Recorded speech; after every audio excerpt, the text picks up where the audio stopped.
Bien, Camille, tu nous fais l'appel, s'il te plaît. Oui, il serait bien qu'elle ait le micro.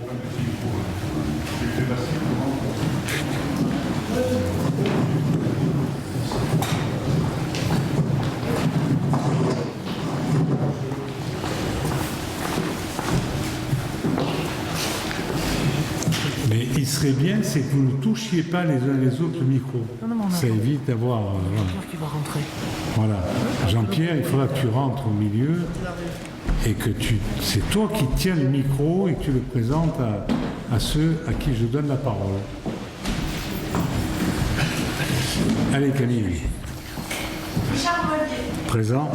Mathieu Créty. Présent. Corinne Lemeu. Présente.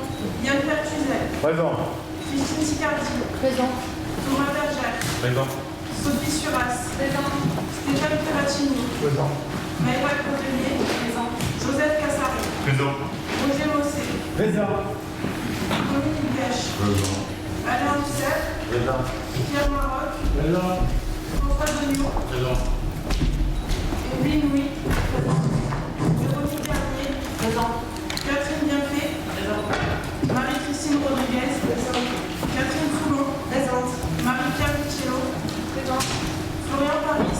Présent. Christelle Kégy. Présent. Patricia Coty.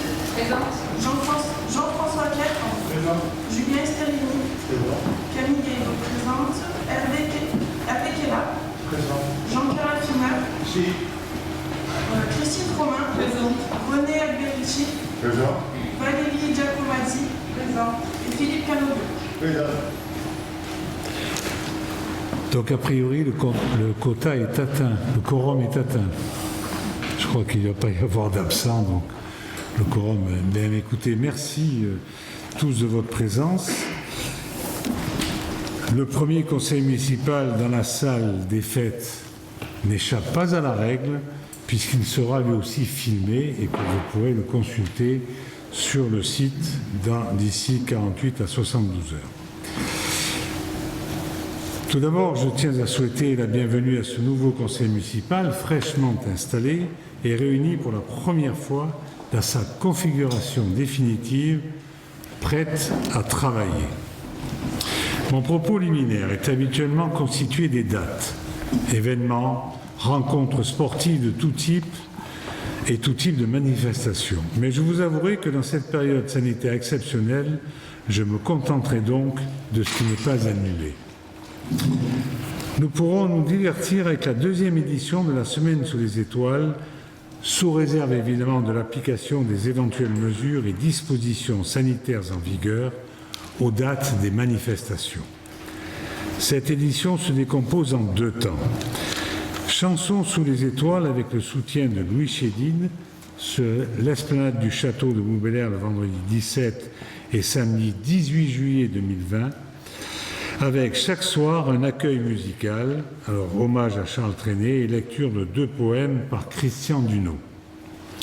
L'occasion de découvrir de talentueux auteurs-compositeurs qui évoluent dans des mondes poétiques différents, accompagnés de musiques inventives portées par des instruments classiques, comme le violon, ou contemporains, comme la guitare électrique.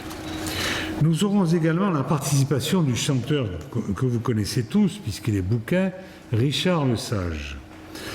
La billetterie sera ouverte sur place au tarif de 10 €.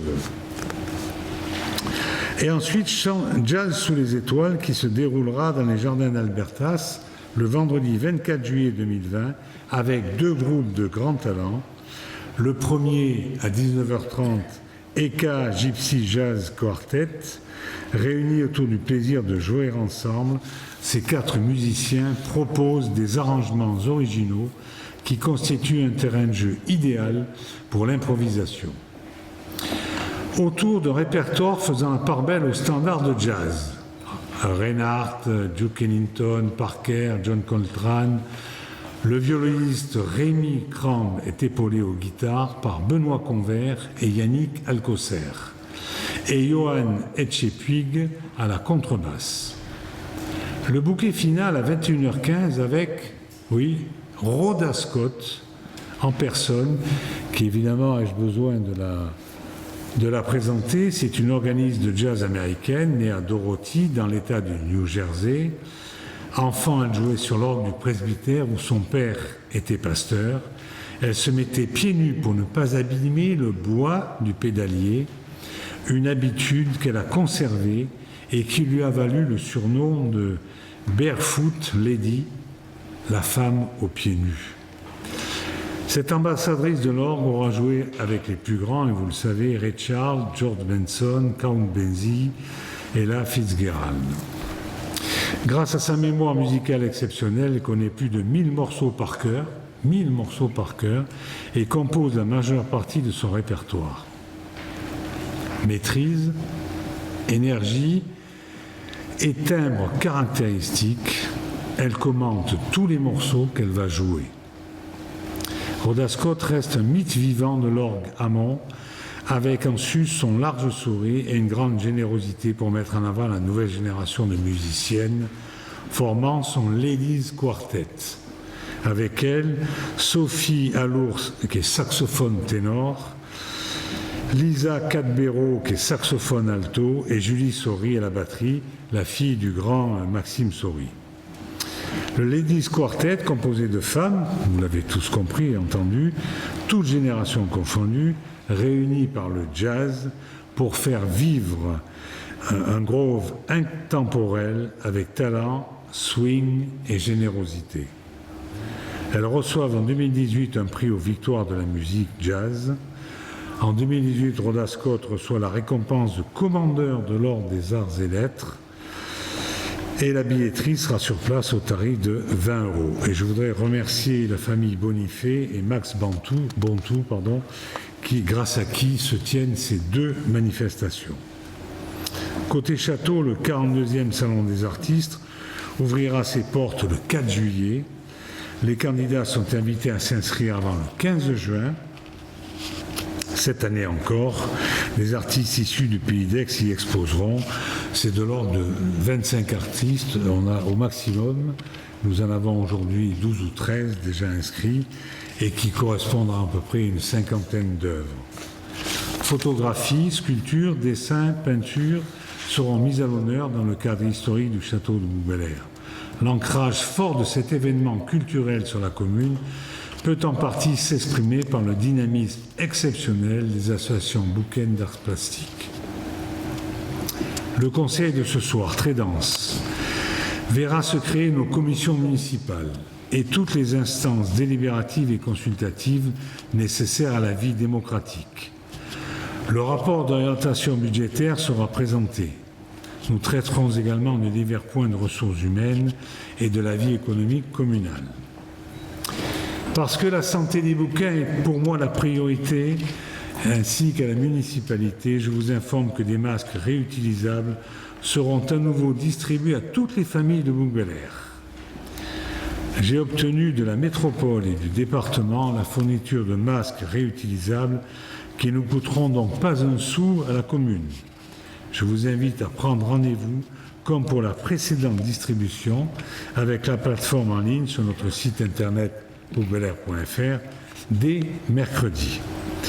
Je vous rappelle que cette plateforme permet de créer un fichier d'alerte conforme évidemment à la RGPD et qui est évidemment déclaré à la CNIL, la Commission nationale informatique et liberté, car nous nous sommes rendus compte que le fichier que nous avons utilisé tout au long du Covid, puisqu'on a eu à peu près un message téléphonique à nos concitoyens par semaine, ben on s'est rendu compte qu'il y avait des gens qui appelaient parce qu'ils avaient su qu'il y avait un message, qu'eux ne l'avaient pas eu, etc., etc. Donc cette plateforme a encouragé les concitoyens à s'inscrire pour prendre le masque, parce que ça nous permet de faire ce fichier d'alerte, parce qu'on ne sait pas ce qui peut se passer demain. Il peut y avoir une inondation, il peut y avoir un feu, nous avons déjà connu ça, il peut y avoir autre chose aussi, quelques soucis, une crise que nous devons gérer. Nous avons ce moyen-là qu'on n'a pas connu en 89, par exemple, pour le feu, ou qu'on n'a pas connu en 94 pour les inondations. Aujourd'hui, le 21e siècle nous permet de l'avoir, faisant en sorte qu'il soit complet. Voilà, mesdames, messieurs, place à l'ordre du jour. Alors, l'ordre du jour, évidemment, appelle à l'adoption de l'éternel compte-rendu du conseil municipal de la dernière fois, où j'ai peut-être, c'est ça, voilà. Est-ce que vous avez des questions? Alors, je rappelle, parce que je sais qu'il y a des nouveaux, que le compte-rendu du conseil municipal, qui est affiché en fonction de l'article 21, 22, 17 du Code général des collectivités territoriales, est très simple parce qu'en fait, il est dans son intégralité visible sur le site de la commune puisqu'il est filmé. Donc comme il est filmé, on n'a pas besoin de faire un compte-rendu très fort, mais on le fait tout simplement avec le relevé de l'ordre du jour. Voilà, c'est tout. Et ce n'est que ça. Voilà, donc je crois que c'est clair là-dessus, monsieur le conseiller municipal. Vous posiez des questions, m'a-t-on dit, là-dessus. C'est-à-dire le compte-rendu est intégralement filmé et il est visible sur le site de la commune, 48 heures ou 72 heures après. Voilà, donc je mets aux voix ce compte-rendu. S'il n'y a pas d'observation, je considère qu'il est adopté. Je vous remercie. Ensuite, on a les décisions du maire en fonction de l'article L 21, 22, 22 du Code général des collectivités territoriales. Et d'ailleurs, nous aurons à le voter, mais toutes ces décisions que je vais vous donner sont des décisions qui sont évidemment prises avant ce conseil municipal. Alors, la décision numéro 2020-013 du 30 avril 2020, la désignation d'une personnalité compétente pour la commission d'appel d'offres relative au marché d'exploitation des installations de chauffage d'eau chaude sanitaire et de VMC avec gros entretien, et j'ai désigné le DGS Florence Coapé. La décision 2020-014, toujours du 30 avril, qui est pour le même dossier, où j'ai désigné le DST Didier Reffel. Ensuite, la décision numéro 2020-015, toujours du 30 avril, toujours pour le même dossier, désigner une personnalité compétente, et j'ai désigné Sophie Rampalcar qui est au service technique. Enfin, nous avons la décision numéro 016, toujours pour le même dossier, où nous avions un assistant à maîtrise d'ouvrage, ce qu'on appelle un AMO, qui était la société Sage Énergie, qui évidemment, je l'ai désigné pour pouvoir assister à cette commission d'appel d'offres. Voilà. Et enfin, nous avons la décision numéro 017 du 12 mai, représentant la prise de jour de congé et réduction du temps de travail des agents durant la période d'urgence sanitaire. Donc, brièvement, c'est un décret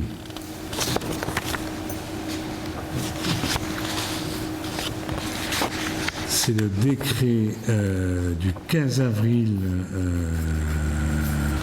2020 relatif donc à la prise de réduction du temps de travail ou de congé dans la fonction publique de l'État et la fonction publique territoriale. Donc on a considéré tout ça, on a informé le comité technique en date du 6 mai et évidemment comme je souhaitais le faire par un conseil municipal, mais à l'époque c'est arrivé trop tard pour que nous puissions le faire, puisqu'il était convoqué de mémoire au 11 mai. 11 mai ou 18 mai? Quand est-ce que j'avais convoqué le conseil municipal? Le 18 mai. Le 18 mai, le jour où ça tombait de l'estrade, puisqu'en fait, le 18 mai, l'ancien conseil municipal n'avait plus compétence. Donc, j'avais beau avoir convoqué ce conseil municipal, ça ne servait à rien. C'est pour ça que nous l'avons fait sous l'égide d'une décision conformément à la loi sur la crise sanitaire qui nous permettait de prendre les décisions. Voilà. Donc, entre ceux compris, donc les article 1, les agents placés en autorisation spéciale d'absence, sans retour physique ni télétravail pendant la période concernée, se verront imposer jusqu'à 10 jours de RTT, réduction de temps de travail ou de congé annuel selon les modalités de l'ordonnance numéro 2020-430 et dans les conditions suivantes. Entre le 16 mars 2020 et le 16 avril 2020, 5 jours maximum de RTT. Et entre le 17 avril et la date de reprise de l'agent, 5 jours de RTT ou 5 jours de congés annuels pour les agents n'ayant pas pu répondre aux conditions de la première période, 6 jours de congés annuels maximum. Article 2, le nombre de jours de RTT imposés sera proratisé pour les agents exerçant leurs fonctions à temps partiel ou à temps non complet. Article 3, les jours pris au titre de ce dispositif ne sont pas pris en compte pour l'attribution des jours de fractionnement. Et article 4, les jours RTT et congés annuels pris volontairement par les agents depuis le 16 mars, évidemment, seront déduits automatiquement du nombre de jours pouvant être imposés au titre de la présente décision. Est-ce que vous avez des questions là-dessus? Je rappelle que c'est les décisions du maire dont il doit vous rendre compte en fonction de l'article RL 2122 du Code général des collectivités territoriales. Puisqu'il n'y a pas de questions, nous allons passer donc à la délibération suivante. Il s'agit justement de cette délégation du conseil municipal au maire, ce qu'on appelle l'application de l'article L 2122-22 du Code général des collectivités territoriales. Vous avez eu... Merci Bernard. Vous avez eu donc, il vous a été communiqué ainsi que la note de synthèse. Est-ce que vous avez des questions là-dessus? C'est quelque chose d'assez classique et qui se prend toujours en début de mandat, puisque c'est pour l'ensemble du mandat que cette délégation est prise. Est-ce que vous avez des questions? Vous n'avez pas de questions. Donc je mets aux voix cette délibération. C'est donc la délégation en vertu de l'article L 2122 du Code général des collectivités territoriales. Est-ce qu'il y a des voix contre? Est-ce qu'il y a des abstentions? Unanimité? Je vous remercie. Ensuite, nous avons la création d'un emploi de collaborateur de cabinet. C'est classique aussi. Il ne peut être créé que par la durée du mandat. Pardon, excusez-moi. Le règlement intérieur, j'ai sauté une ligne. Voilà, donc vous avez eu le règlement intérieur. On doit le prendre dans les 6 mois qui suivent l'élection, le renouvellement du conseil municipal. Donc il vous est proposé aujourd'hui de le prendre dès maintenant, comme ça on n'en parle plus, et nous pourrons l'adopter l'utiliser dès le prochain conseil municipal. Est-ce que vous avez des questions là-dessus? Pas de questions. Eh bien, écoutez, c'est formidable. Je mets aux voix ce règlement intérieur. Est-ce qu'il y a des voix contre? Est-ce qu'il y a des abstentions? Rien. Unanimité. Je vous remercie. Ensuite, eh bien, écoutez, on va passer à la création d'un emploi de collaborateur de cabinet.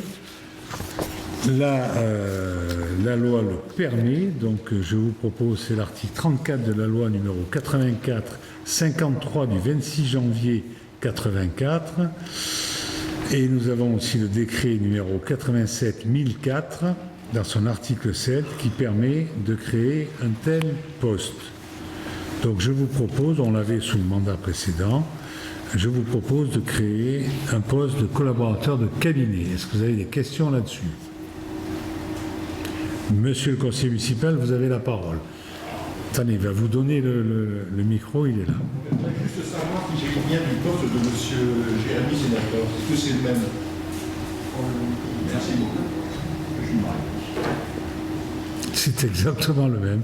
Mais si vous ne le créez pas, aujourd'hui, alors j'aime bien parce qu'il dit, moi je suis collaborateur bénévole aujourd'hui, puisqu'il ne peut pas être rémunéré dans la mesure où son poste n'existe plus depuis le 18 mai. Voilà, donc il est bénévole depuis le 18 mai, en tout cas dans son travail à la mairie.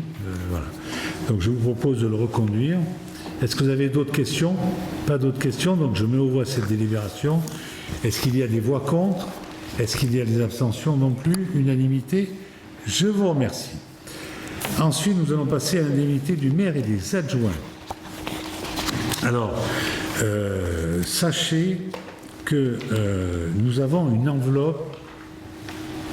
Il y a 9 adjoints, 4 conseillers municipaux délégués et un maire, évidemment. Et nous avons une enveloppe mensuelle que nous avons répartie, maximale, que nous avons répartie en fonction de ces postes-là. Donc, il vous est proposé de mettre votre serviteur, qui est le maximum étant 65% de l'indice, de le mettre à 39%. C'est-à-dire, en fait, vous avez 39%, ça doit faire, ça doit faire à peu près 60% du maximum. De mettre le premier adjoint à 33% de l'indice.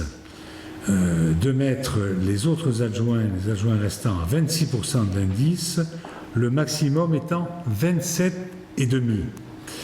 Et de mettre donc les 4 conseillers municipaux délégués à 8% de l'indice. Le maximum étant 10% pour les conseillers délégués. C'est entre 6 et 10. Hein. Si vous voulez savoir à quoi ça correspond,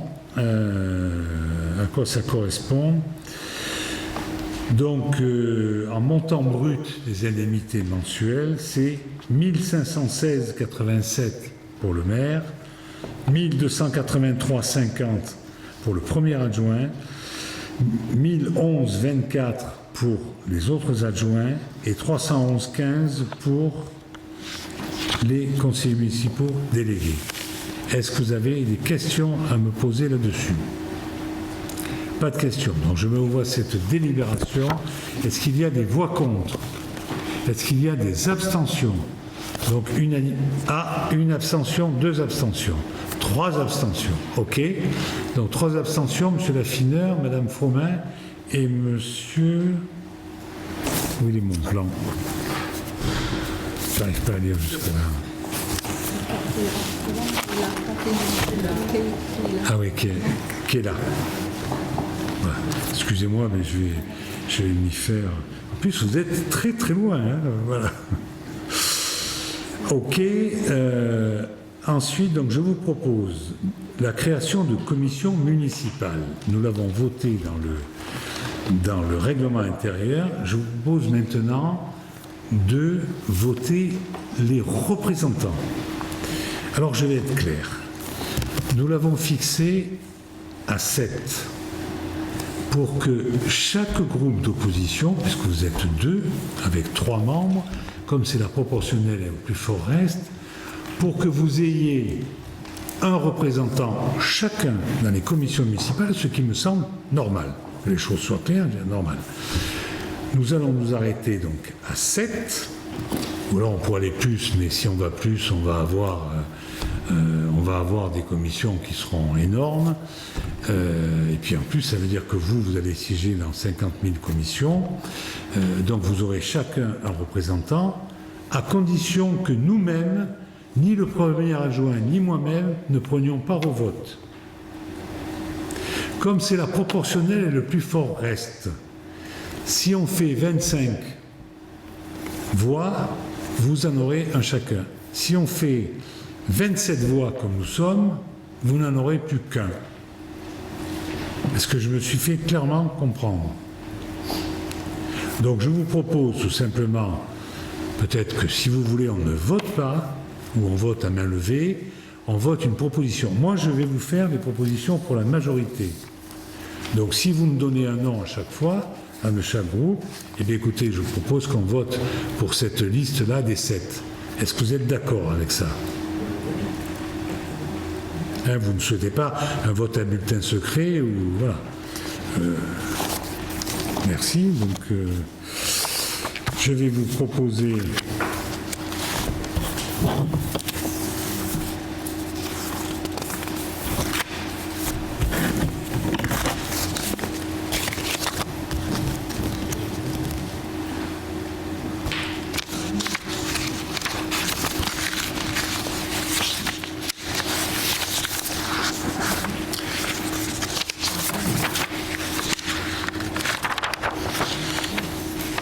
pour la commission Vie de Nature, les 5 noms, alors c'est en plus du maire, et toujours le maire est président de droit, donc on a. Les 5 noms sont Pertuzel, Bienfait, Esterini, Foulon et Garnier.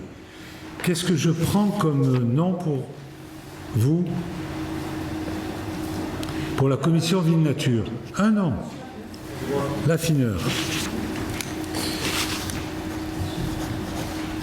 Et Philippe Canobio. Vous êtes d'accord, tout le monde? Unanimité? Super, ça va aller vite. Affaires scolaires, jeunesse et petite enfance. Donc pour la majorité, je propose Lemeu, Pietri, Coty, Kéjing et Louis.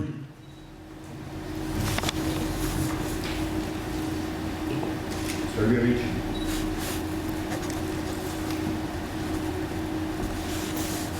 Et Froment. Pour la commission sport et grands événements. Pour la majorité, je vous propose Pieracini, Kerr, Guédo, Kéjing et Rodriguez. Kéla et Canobio.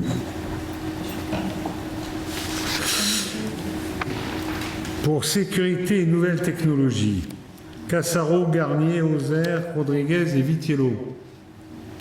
L'affineur, Alberici. Pour les finances, Bottelier, Pietri, Suras, Bergère et Paris.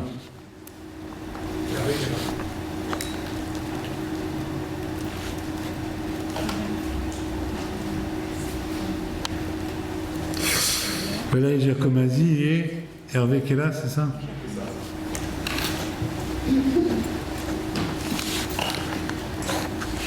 Culture et patrimoine, nous avons Pietri, Coty, Degnaud, Foulon et Maroc. Froment et Giacomazi.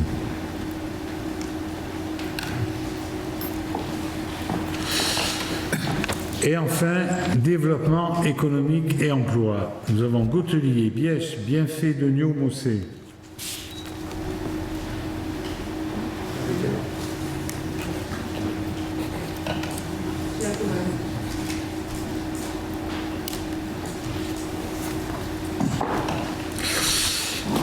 Formidable.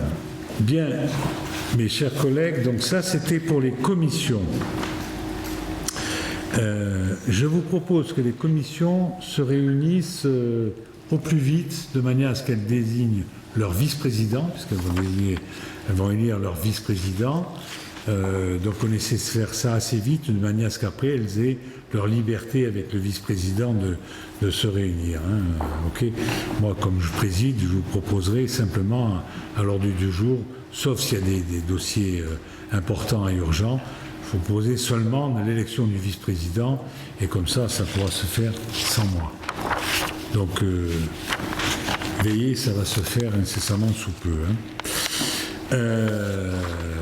Voilà, très bien. En ce qui concerne la délibération numéro 08, elle est retirée de l'ordre du jour. Nous aurons l'occasion d'y revenir. La délibération numéro 9, il s'agit de l'élection des représentants pour la commission communale pour l'accessibilité aux personnes handicapées. Alors, là, nous avons les représentants de la commune qui sont au nombre de 7. 7, c'est-à-dire qu'on vous propose... Parce que ce que je ne sais pas, c'est... je me souviens plus, là. C'est le maire est président de droit ou pas, là?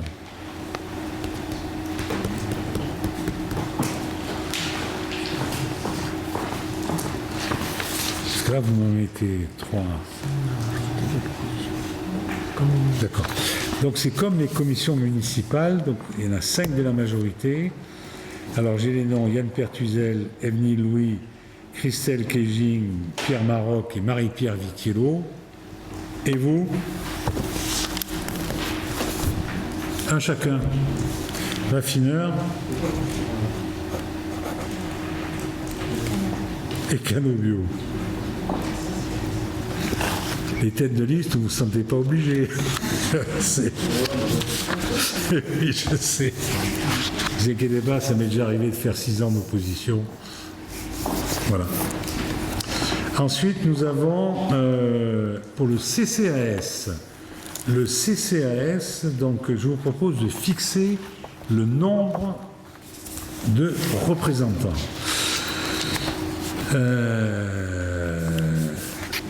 Donc, outre le maire président de droit, fixer à 8 le nombre de membres du conseil d'administration, dont 4 en tant que membres délégués du conseil municipal.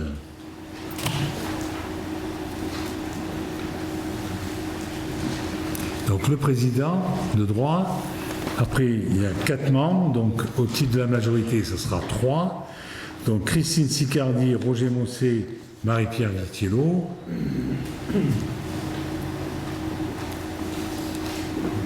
L'opposition, il m'en faut qu'un.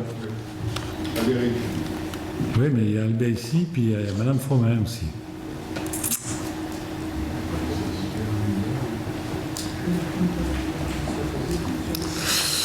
Alors attendez, 2 candidats, c'est simple. Hein.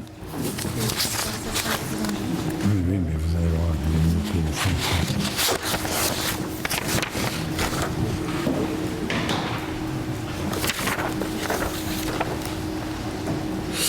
Madame Froment, désolé, c'est Monsieur Albert ici. Vous savez pourquoi? Au privilège de l'âge. Il n'y a pas beaucoup, mais voilà. Voilà.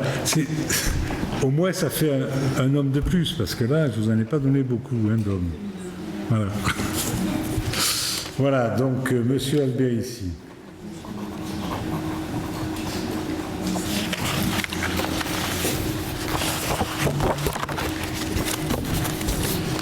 Ensuite, on a la commission d'appel d'offres.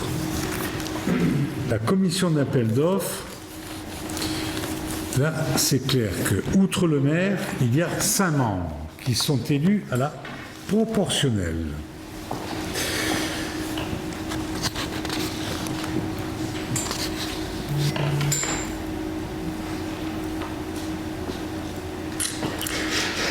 Alors, 2 solutions.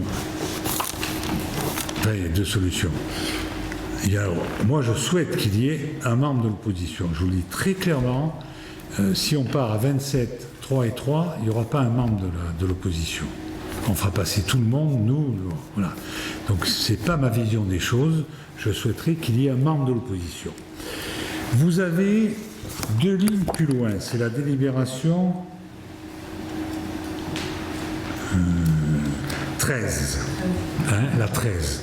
Où vous avez la désignation des membres de la commission de délégation de service public. Où c'est la même chose, c'est le même format. C'est 5, avec donc, nous on joue le jeu, on laisse une place à l'opposition. Ce que je vous propose, entendez-vous, si vous voulez, on fait 2 minutes de suspension de séance. Ce qu'on vous propose, c'est que, soit dans la commission d'appel d'offres, en sachant que la commission d'appel d'offres, elle se réunit, mais c'est toujours dans la journée. Parce qu'il y a tellement de gens qui en font partie, il y a des fonctionnaires, tout ça, donc voilà. Commission d'appel d'offres, donc pour un, et la commission de délégation de service public pour l'autre liste. Voilà. Est-ce que vous êtes d'accord avec ça?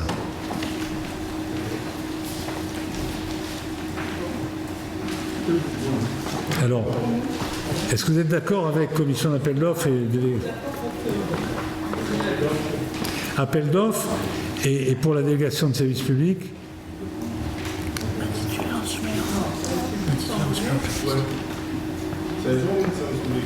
Pardon?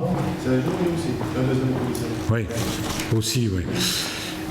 Par contre, on peut faire aussi une chose, comme on va avoir un suppléant à désigner. Si vous voulez, on peut avoir un suppléant de l'autre liste. Enfin, vous faites un peu comme vous voulez. Hein.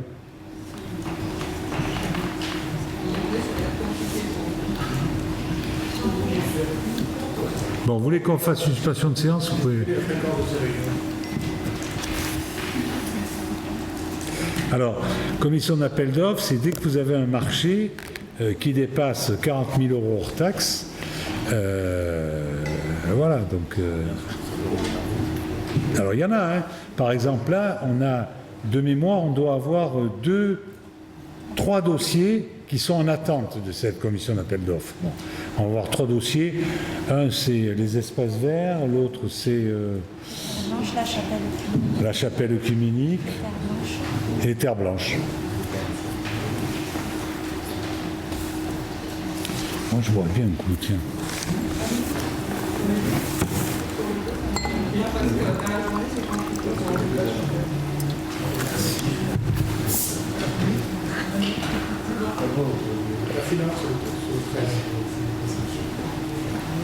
Vous êtes mis d'accord? Allez, donnez-moi les noms alors. Pour la commission d'appel d'offres titulaire. Suppléant.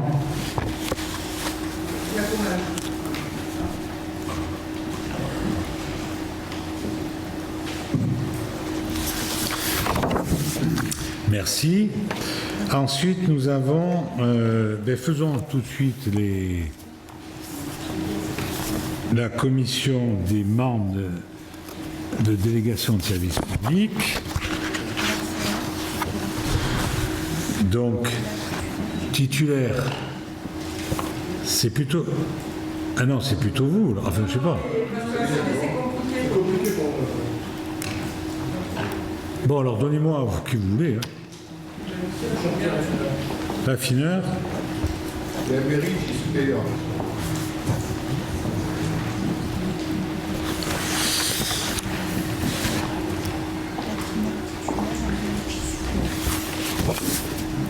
Merci.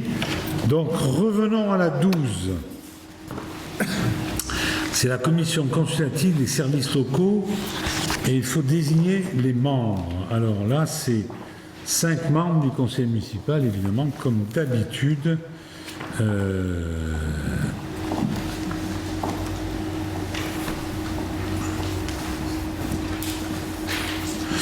Donc je vous propose de désigner donc 5 membres, Julien Esterini, Sophie Suras, Mathieu Pietri et Corinne Lemeu.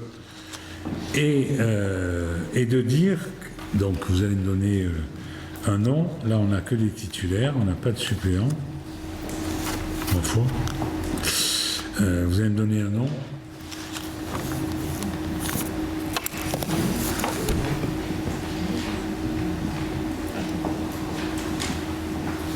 Canovio. Vous êtes d'accord, hein? Et de vous dire que les membres non issus de l'Assemblée délibérante, c'est en fait des représentants des gens extérieurs qui ne sont pas élus, soient désignés par arrêté du maire en nombre égal. C'est-à-dire qu'on soit à égalité entre les élus et les non-élus. Ce qui me semble, c'est comme ça qu'on fonctionnait. Voilà. OK? Donc je mets aux voix, parce que là c'est une délibération, donc je mets aux voix qui en même temps désigne. Hein,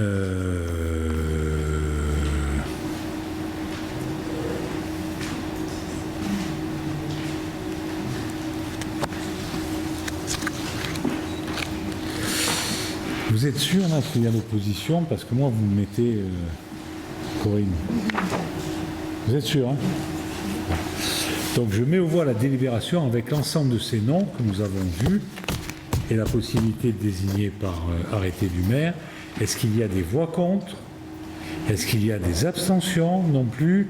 Unanimité? Je vous remercie.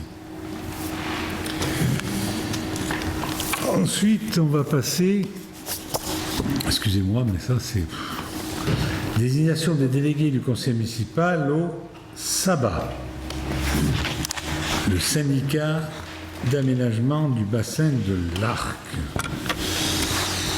Donc en fait, on a un titulaire, un suppléant, donc les choses sont claires. Donc ça se fait, vous vous doutez bien, à la majorité. Donc je vous propose, j'ai la candidature de Thomas Bergère et comme suppléant, Jean-François Kerr. Je vais vous demander s'il y a d'autres candidatures. Il n'y a pas d'autres candidatures. Donc, est-ce que vous souhaitez qu'on vote à bulletin secret? Non, merci. Alors je vais mettre aux voix donc cette proposition. Est-ce qu'il y a des voix contre? Est-ce qu'il y a des abstentions? Unanimité? Je vous remercie. Ensuite, nous avons la désignation des représentants du conseil municipal au syndicat intercommunal du Grand Vallat. Donc il y a 4 représentants de la commune, dont le maire, et je vous propose comme nom, outre moi-même, Joseph Cassaro, Corinne Lemeu et Mathieu Pietri. Est-ce qu'il y a d'autres candidatures? Il y a M. Laffineur. Eh bien écoutez, est-ce que vous souhaitez qu'on vote à bulletin secret? Peut-être pas la peine. Bon, ok. Donc, je vais mettre aux voix, alors peut-être un par un. Par liste, ouais. Par liste, voilà. Donc la liste de la... Ça ira plus vite. La liste de la majorité, je rappelle, Richard Mallier, Cassaro, Corinne Lemeu, Mathieu Pietri. Quelles sont les voix? Quels sont ceux qui sont pour?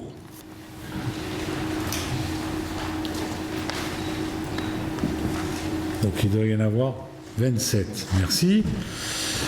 Donc Monsieur Laffineur, qui vote pour Monsieur Laffineur? 3 voix. Ok, merci. Donc il en est ainsi décidé. Vous comprenez bien que ça c'est un organe intercommunal et qu'il est important que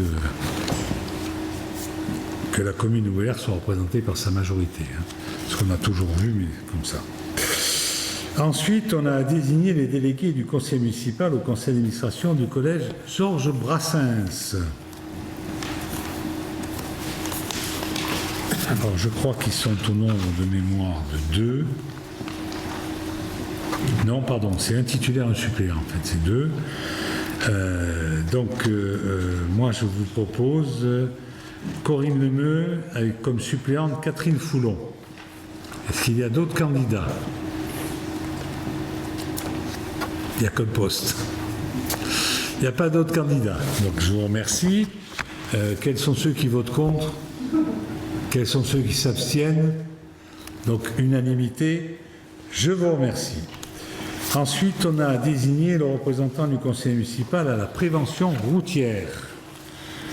Donc, on a un seul représentant qui va donc siéger quand on lui demande. Et je vous propose Julien Esterini. Est-ce qu'il y a un autre candidat? Pas d'autres candidats. Donc, je vais mettre aux voix la candidature de Julien Esterini. Est-ce qu'il y a des voix contre? Il n'y en a pas. Des abstentions non plus. Unanimité. Je vous remercie.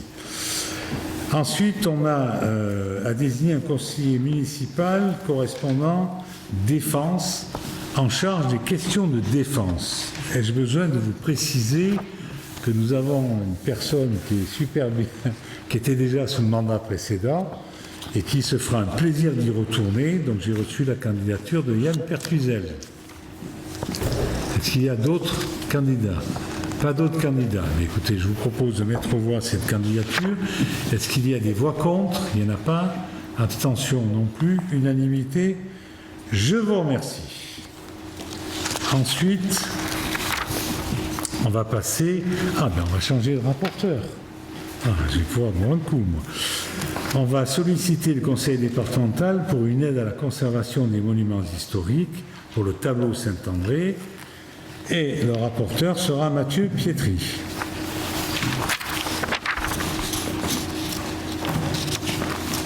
Oui, merci, monsieur le maire.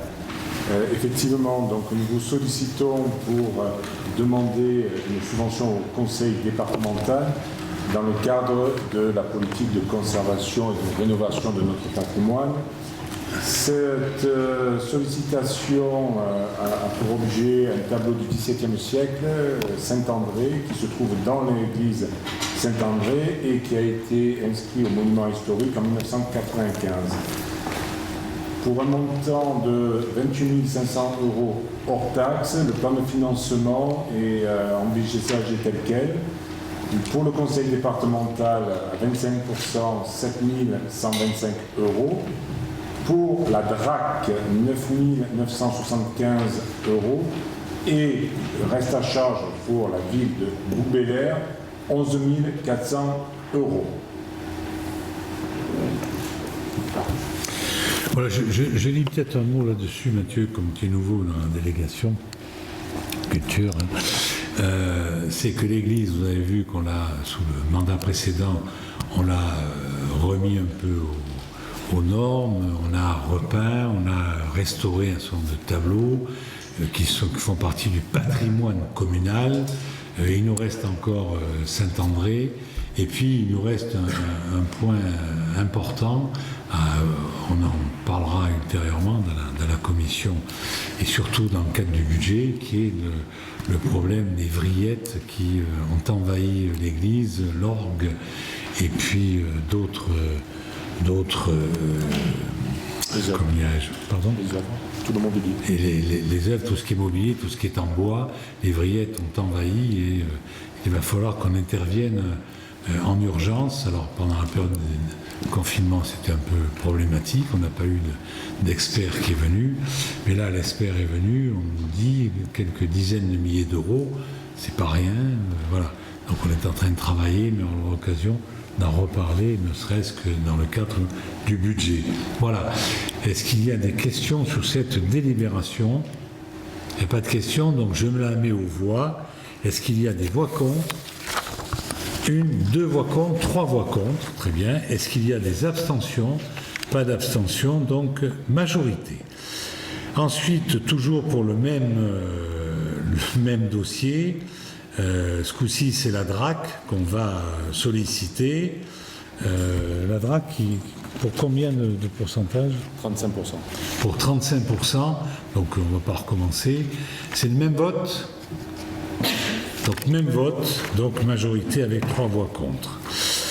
Et ensuite, nous allons toujours laisser la parole à Mathieu Pietri pour la signature d'une convention avec le conseil départemental pour bénéficier du dispositif Provence en Seine sur la saison culturelle 2020-2021. Donc c'est l'éternelle convention qu'on signe tous les ans. Mathieu, tu as la parole. Oui, c'est une convention effectivement qui permet d'adhérer au dispositif Provence en Seine et qui permet à la ville d'avoir des aides financières à hauteur de 50% de l'achat de spectacles qui sont labellisés par le conseil départemental dans la limite de 17 000 €. Le nombre de spectacles étant plafonné à 10. Voilà. Pour mémoire, l'année précédente, on a eu 8 spectacles qui relèvent de ce dispositif avec 14 séances, puisqu'un spectacle peut donner lieu à plusieurs séances, pour un montant d'une aide de un peu plus de 12 000 € sur l'année précédente. Voilà, question. Alors, désolé, mais la commission n'existait pas encore, donc on ne pouvait pas réunir les commissions, mais c'est important qu'on puisse déposer ces demandes de subvention. Est-ce que vous avez des questions à poser à Mathieu Pietri ? Pas de questions. Je me vois cette délibération, donc qui est la signature d'une convention avec le département. Est-ce qu'il y a des voix contre ? Il n'y en a pas. Est-ce qu'il y a des abstentions ? Il n'y en a pas non plus, unanimité. Je vous remercie. Nous allons passer la parole à Corinne Lemeux qui va nous parler des séjours d'été éducatifs et sportifs pour les 6-17 ans du 20 au 24 juillet. C'est la même chose, on ne pouvait pas réunir la commission, tu le diras peut-être. Il faut qu'on bloque au plus vite les places parce qu'autrement on n'en aura pas. Donc Corinne Lemeux, tu nous expliques ça ? Oui, tout à fait. Donc, cette délibération concerne ce séjour de vacances à Saint-Michel en Chaillol, donc du 20 au 24 juillet. Il concerne les enfants qui ont entre 6 et 17 ans. Le prix du séjour s'élève à 327 €. Et il y a une aide qui est calculée en fonction du quotient familial qui va de 0 à 50%. Et donc de ce fait, on a 6 tranches de calcul donc du prix que peut coûter un séjour de vacances en fonction de ce quotient familial. Donc juste pour le calcul du quotient, c'est 1/12 du revenu fiscal de référence divisé par le nombre de parts. Est-ce que vous voulez que je vous énumère les tranches ou est-ce que vous voulez... Oui, énumère la tranche. Je vous les énumère. Donc, à moins qu'ils les ont eu dans la note de synthèse, non ? Bon, mais ils les ont eu alors. Ça va, très bien. Voilà. Alors, est-ce que vous avez des questions à poser à Corinne Lemeu? Oui, vous avez la parole. Attendez, le micro arrive.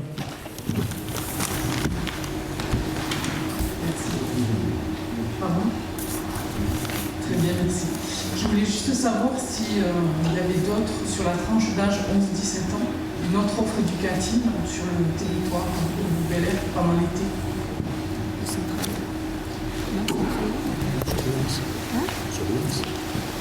Surveillance en faune.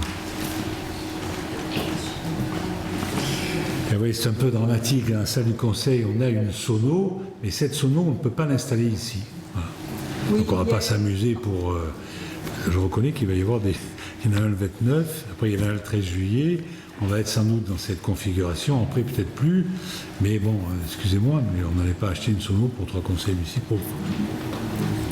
Il y a une autre offre qui s'appelle Surveillance en forêt, dont Stéphane Piracini parlera tout à l'heure, qui est une offre qui permet aux jeunes, effectivement dans cette tranche d'âge, de pouvoir aller dans la colline et faire de la surveillance en forêt, donc se former effectivement à toute la faune, la flore. Il y a effectivement les chasseurs comme le CCFF qui intervient dans ces actions. Ce sont des sessions de 15 jours, sur donc 3 fois 15 jours. Voilà. Il en parlera. Je vois qui porte, je peux parler sans micro. Il n'y a pas d'autres séjours de type sportif organisés sur les 17 sur Bel Air. Pas sur non. Il y a des stages qui sont effectués par des associations sportives. Voilà. Mais après, voilà, du multisport. non. Pas encore. Les conditions sanitaires, enfin, tout au moins les contraintes sanitaires, font que c'est un peu compliqué, là, voilà. Donc, c'est même très compliqué à assurer, là, voilà. Donc,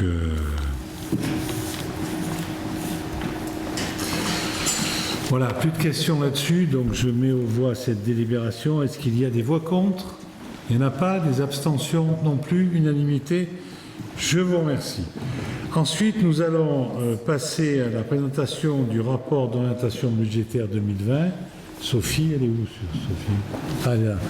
Sophie Suras, donc, qui va nous faire. Pour ceux qui sont ici, qui ne voient pas l'écran, vous avez devant vous un document qui vous a été donné. Voilà. Sophie, on t'écoute. Merci, monsieur le maire. Vous avez tous le document, je vais juste vous rappeler des éléments de contexte. C'est le Code général des collectivités territoriales qui prévoit l'organisation de débats d'orientation budgétaire. Et pour que ce débat ait lieu, il doit être précédé d'un rapport d'orientation budgétaire, c'est ce qui nous réunit ce soir. Et ce rapport nous permettra d'appréhender la situation financière de la commune. Budget qui est proposé par le maire et voté en conseil municipal. Le rapport d'orientation budgétaire proposé par le maire vous présente les engagements pluriannuels envisagés, ainsi que la structure et la gestion de la dette. Et le débat de ce soir donnera lieu à une délibération spécifique. On tenait à préciser également que la tenue du débat de ce soir pouvait avoir lieu en même temps que le vote du budget, mais la majorité a choisi de décaler le vote du budget au 13 juillet pour nous permettre de pouvoir discuter et avoir ce débat sereinement ce soir. Il y a un rappel du contexte, au-delà de 10 000 habitants, le ROB doit mentionner également une présentation de la structure et de l'évolution des dépenses et des effectifs. Le rapport précise notamment l'évolution prévisionnelle et l'exécution des dépenses de personnel, des rémunérations, des avantages en nature et le temps de travail. Il sera ensuite transmis aux représentants de l'État dans le département et au président de la métropole. Il présente 2 objectifs. Un objectif d'évolution des dépenses réelles de fonctionnement et un objectif d'évolution du besoin de financement annuel. Voilà, je passe les détails techniques. Un petit rappel du contexte quand même post-Covid. Sur le plan mondial, l'économie mondiale connaîtra sa pire récession depuis la Grande Dépression et le FMI table sur une contraction du PIB de 3%. En France, le PIB devrait reculer de 8,2% et le déficit public atteindre presque les 10%. Et une annonce du ministre de l'économie la semaine dernière, le 2 juin, nous parle d'une chute du PIB à près de 11%. Il y a également un impact sur le budget des communes lié à la loi de finances 2020, et notamment celle qui parle de la taxe d'habitation. Il faut savoir que la suppression de la taxe d'habitation sur les résidences principales est effective en 2020 pour 80% des ménages. Et pour les 20% restants, la suppression s'effectuera sur les 3 années à venir. En 2020, néanmoins, les communes continueront de percevoir un produit de taxe d'habitation, mais on perd la possibilité d'agir sur le taux de la taxe. Il est figé et reste figé au niveau de 2019. Donc ça ne sera pas un levier qu'on pourra actionner dans le budget communal. Un autre contexte à prendre en compte, c'est le transfert des compétences de la commune vers la métropole. Depuis le 1er janvier 2018, il y a donc des compétences qui ont été transférées et on peut les transférer selon 3 modalités. La première, c'est le transfert c'est un transfert plein et entier quand cela est possible. La deuxième possibilité, c'est la mise en place de conventions de gestion.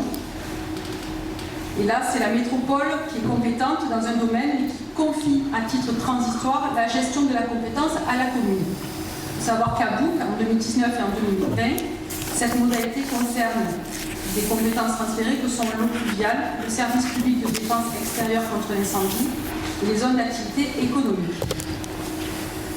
Un amendement a reporté à 2023 le transfert des compétences voirie, signalisation et espace public. Ce sera donc plus tard.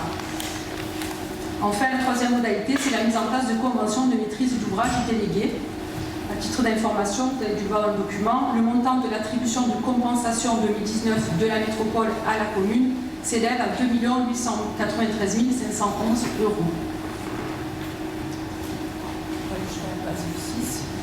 Il y a des chiffres, si vous avez des questions, on verra après. Les recettes de fonctionnement entre 2015 et 2016, peut-être une explication. Voilà. En 2015, on a vendu l'école des Chabots, donc la valeur de la vente est venue sur les recettes. Forcément, on ne les retrouve plus en 2016, puisqu'elles n'ont été inscrites qu'une seule fois, ce qui peut expliquer le différentiel. En 2017, une augmentation des dépenses et des recettes d'investissement, car il y a eu plus de dépenses réelles d'investissement et plus de recettes liées au reste à réaliser des années antérieures et à des subventions. En 2018, augmentation des dépenses et des recettes d'investissement, c'est les conventions de maîtrise d'ouvrage déléguées, c'est les domaines d'activité qui sont délégués à la métropole. On a certes supporté davantage de dépenses à la commune parce qu'on a continué, nous, d'assurer ces missions-là. Et du coup, on a en contrepartie des recettes de la métropole qui nous remboursaient. Donc c'est ce qui explique des volumes un peu plus importants. Je passe les détails sur la MOD, la TTMO ensuite sur 2019. Sachant qu'en 2019, on restait encore dans l'attente de recettes du coût de la métropole qui devaient être encaissées par la commune. Il y a 2 millions d'emprunts en 2017 qui sont un emprunt d'équilibre pour l'investissement. Ensuite, pourquoi on a une épargne négative en 2017-2018? Ça vient principalement d'un facteur, c'est la chute de la dotation globale de fonctionnement. On verra sur un graphique, mais l'État se désengage fortement depuis des années et on a perdu quand même 60% de dotation. Voilà, après page 8, on détaille avec les recettes de fonctionnement. Ça paraît, on pourra répondre à vos questions. Pour faire une synthèse sur ce qui est des emprunts, la ville n'a pas d'emprunt toxique et maîtrise parfaitement son endettement.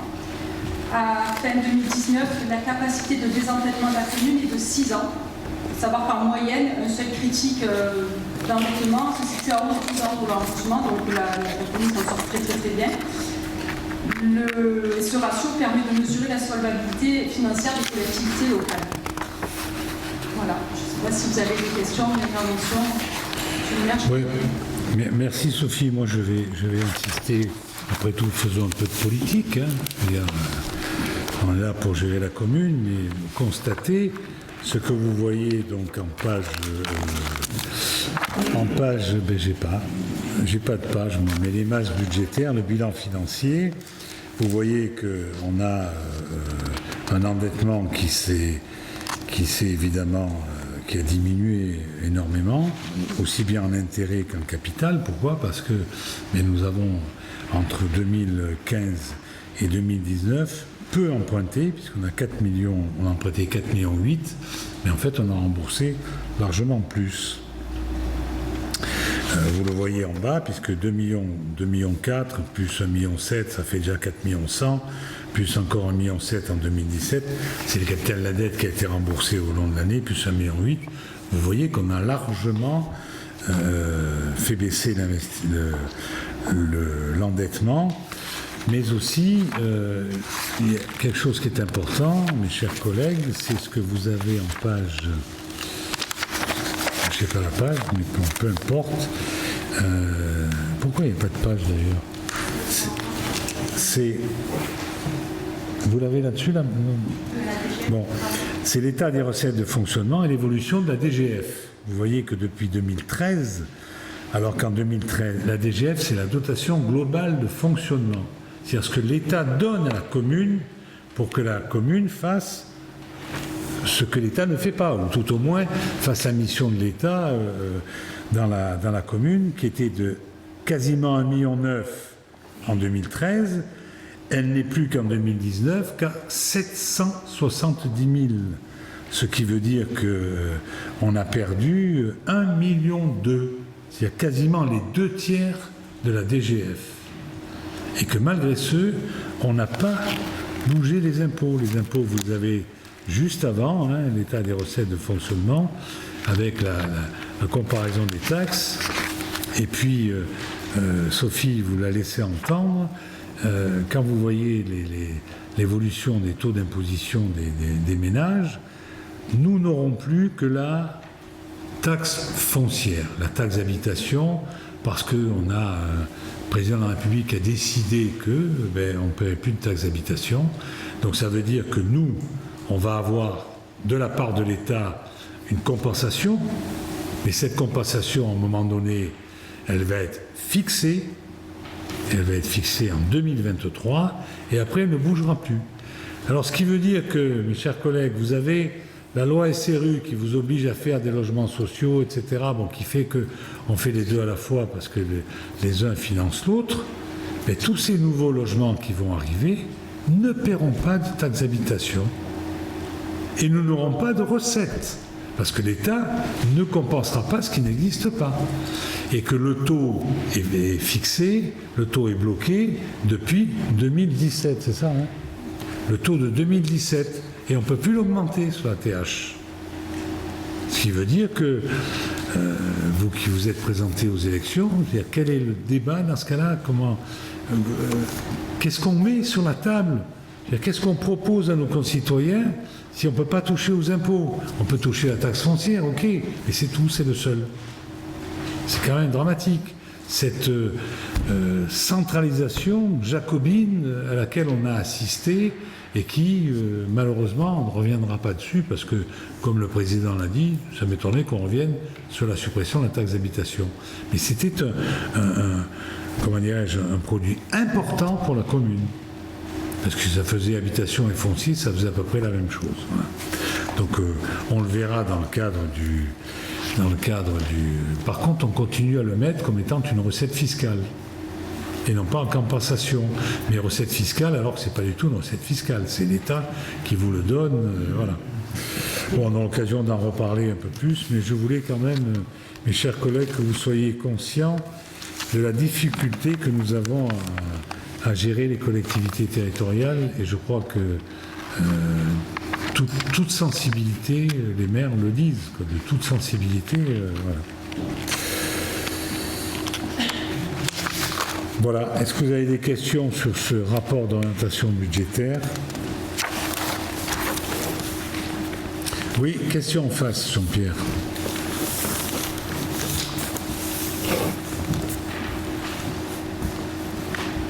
Monsieur Kella, on vous écoute. Ne touchez pas au micro, c'est... voilà. Vous avez évoqué dans un long préambule l'environnement économique global, avec une baisse du PIB de 8,2%, qui a été revue maintenant à 11%. Et je voudrais savoir dans quelle mesure ces données supérieur que le budget.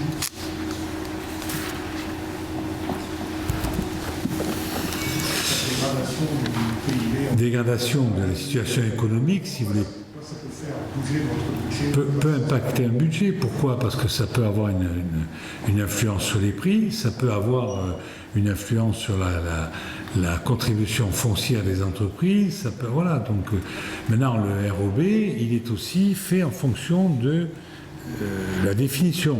Avant, on avait un débat. Alors, on mettait un peu ce qu'on voulait là-dedans et on pouvait débattre. Aujourd'hui, le rapport d'orientation budgétaire nous oblige à donner tout ça. Et, mesure où, si bien compris, ce budget a été établi sur la base de 8,2% de perte de PIB cette année, dans la mesure où il se dégrade davantage en fonction de nouvelles prévisions, est-ce qu'il y a un impact par rapport au budget prévoir? Mais vous savez, Je pense que c'est des prévisions plus optimistes. vous avez... Non, mais c'est pas les prévisions. Les prévisions, vous verrez dans le cadre du budget, nous on a nos recettes pointe à la ligne. Mais par contre, si la situation économique se dégrade, qu'il y a un appel, si vous voulez, aux liquidités plus important, aujourd'hui la planche à billets européenne et française, toutes les deux marchent à fond la caisse. Mais demain, on a besoin pour nos emprunts, parce qu'on a besoin d'emprunter. On ne peut pas, avec un budget, surtout quand on fait depuis 6 ans de l'investissement comme nous faisons, il faut qu'on emprunte. Pourquoi? Parce que l'emprunt, ça vous permet de lisser sur plusieurs années le coût d'un équipement. Je vous donne un exemple. Vous le verrez arriver, on a le nouveau gymnase qui va nous coûter à peu près de l'ordre de 4 mégas hors taxe. Bon. C'est pas les bouquins qui habitent en 2020, en 2021, ça va être vraisemblablement à cheval sur les deux budgets, peut-être 2022, qui vont payer un gymnase qui va durer 30 ans, peut-être plus. Donc l'idée est de dire, on lisse par le biais de l'endettement. Or, cet endettement, aujourd'hui, on touche l'argent pas cher, on est à de l'ordre de 1, 1,1, etc. Sur 15-20 ans, je crois que c'est ça, là, voilà. 1,1, c'est pas cher, c'est vraiment, c'est pas donné, mais c'est pas cher non plus. J'ai connu des taux d'endettement beaucoup plus importants, on était à 17 par an, hein, bon, c'est plus le cas maintenant.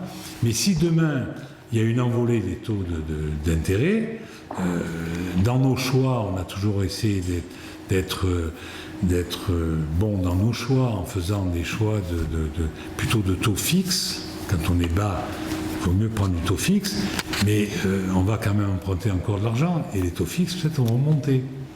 Auquel cas, ça veut dire que la charge financière ne sera plus la même. Certes, elle ne sera pas cette année, mais nous aurons à rembourser en 2021 l'emprunt qu'on peut faire cette année. On commencera à rembourser en 2021. C'est les intérêts en 2021 qui seront peut-être plus élevés. Donc, si vous voulez, l'économie a quand même peut avoir une conséquence sur la gestion d'une commune. Les prix peuvent s'envoler, il peut y avoir une inflation qui s'envole. Voilà.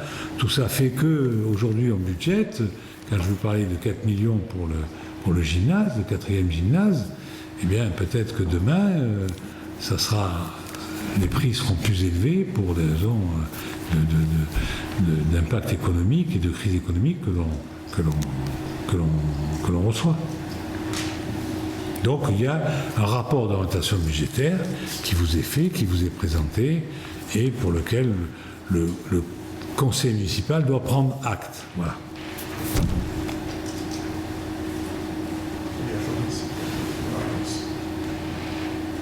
Oui, Jean-Pierre, Madame Froment à côté. Dans le contexte de la crise sanitaire, je voulais juste savoir si dans la section de fonctionnement, des dépenses supplémentaires ont été engagées. Si oui, est-ce qu'elles ont été cumulées? Et en gros, en quelle proportion est-ce que ça impacte le budget qui est prévu? Chère Madame, je ne répondrai pas parce que je crois que j'en suis sûr que c'est une question qui est posée par un élu tout à l'heure, qui l'a posée par écrit. Voilà. En fait, c'est une question orale posée au conseil municipal. Donc vous aurez votre réponse. Merci. Plus de questions, donc il faut prendre acte de ce rapport d'orientation budgétaire. Est-ce qu'il y a des voix contre? Est-ce qu'il y a des abstentions? Non plus, unanimité. Je vous remercie. Ensuite, nous allons passer à Stéphane Pieracini qui va nous parler du stage de récompense des jeunes bénévoles effectuant la surveillance en forêt pendant l'été 2020 dans les Hautes-Alpes. Merci, monsieur le maire. Le Cercle des Sports et une associative organise dans le cadre de la surveillance en forêt en partenariat avec le CCFF et la Société de chasse Saint-Hubert. Les jeunes bénévoles de 13 à 17 ans postulent pour participer à cette action civique en faveur de la préservation du domaine naturel communal.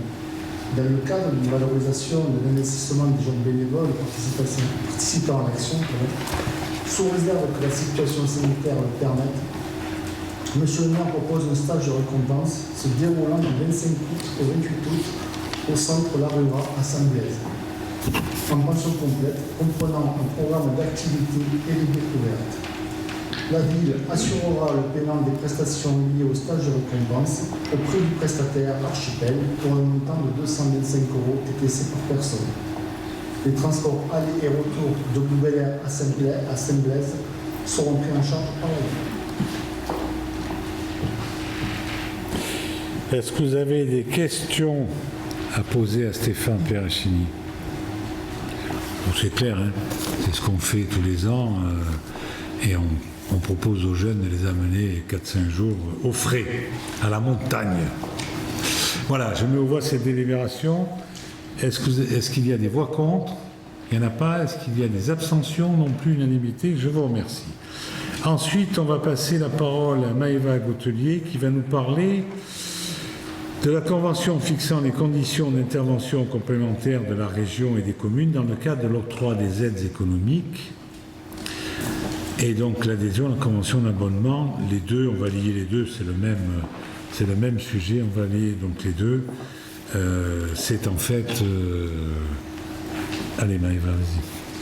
Merci Monsieur le maire. Donc effectivement, conformément à la loi, la région a adopté le 17 mars 2017 donc un schéma régional de développement économique, d'innovation et d'internationalisation pour favoriser le développement économique et organiser justement la complémentarité des actions menées par les communes et par la région. Donc aujourd'hui, nous vous sollicitons justement pour permettre à Monsieur le maire de signer une convention avec la région qui fixera justement les conditions d'intervention complémentaire de la région Provence-Alpes-Côte d'Azur et des communes dans le cadre de l'octroi des aides économiques prévues par la loi. L'adhésion à cette convention permettra également à la commune et notamment permettra notamment à la commune de signer la convention avec le réseau Initiative Pays d'Aix et d'abonder le fonds Covid Résistance. Donc le fonds Covid Résistance est un dispositif qui a été mis en place par la région et qui permet aux entreprises locales de bénéficier d'un prêt à taux zéro. Donc le prêt peut être financé à hauteur entre 3 000 et 10 000 euros. Il est à destination des entreprises et il est sans garantie personnelle. Il y a une possibilité de différer d'amortissement de 18 mois maximum. Il n'y a pas de contrepartie obligatoire pour les entreprises, mais elle est possible. La durée de remboursement du prêt est de 5 ans maximum, auquel s'ajoute un différé pouvant aller jusqu'à 18 mois. L'apport consenti par la commune servira à soutenir essentiellement les entreprises de notre territoire ayant leur siège social sur la commune de Bouc-Bélair. Et la commune souhaite participer à ce dispositif à hauteur de 35 000 euros, donc un peu plus de 2 € par habitant. Il s'agira donc d'une convention avec droit de reprise. Donc cela signifie que si par exemple, cela signifie que derrière, la commune pourra récupérer les fonds qu'elle a investis dans le cadre des remboursements qui seront effectués par les entreprises. Voilà. Merci Maëva. Donc c'est le dossier qui correspond à ces deux délibérations. Est-ce que vous avez des questions à poser à Maëva? Pas de questions. Je mets aux voix cette délibération. Est-ce qu'il y a des voix contre? Il n'y en a pas. Est-ce qu'il y a des abstentions? Il n'y en a pas non plus. Unanimité. Je vous remercie. Ensuite, on va passer à Marie-Pierre Vitiello qui va nous parler un petit peu de la création de 2 postes non permanents pour faire face à l'accroissement temporaire d'activité.